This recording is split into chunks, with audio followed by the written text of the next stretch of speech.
Today's the day Fargo residents are voting on whether the Fargodome will receive funding from the community to renovate and expand its facility.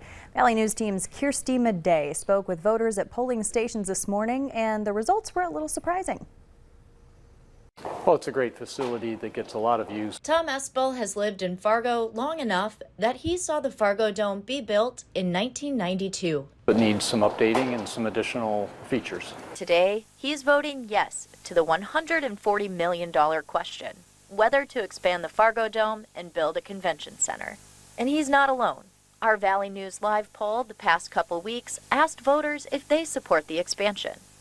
Nearly 70% of people replied no.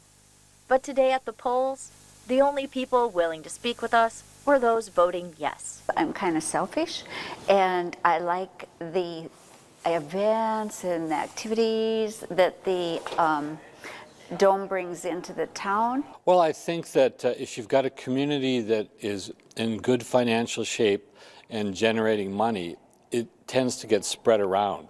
And so I think it'll be good for everybody. And while not everyone in Fargo is in favor of adding the 0.25% sales tax or 3% lodging tax, A lot of that money will be paid by people coming in from out of town with the hotel tax. another sticking point for some voters, along with the tax increase, is that the Fargodome wouldn't have any additional seating with the remodel.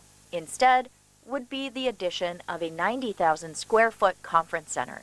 I think a convention center addition to this community will be a much needed service that can add value to the whole region. If approved, construction on the project would start in the winter of 2024.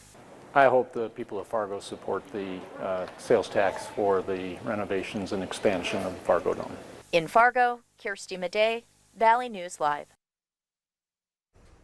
Again, polls are open until 7 o'clock, and if you are in line at 7 tonight, you will be allowed to vote. You can vote at the Fargodome, the Fargo Civic Center, downtown, or the Ramada on 13th Avenue South.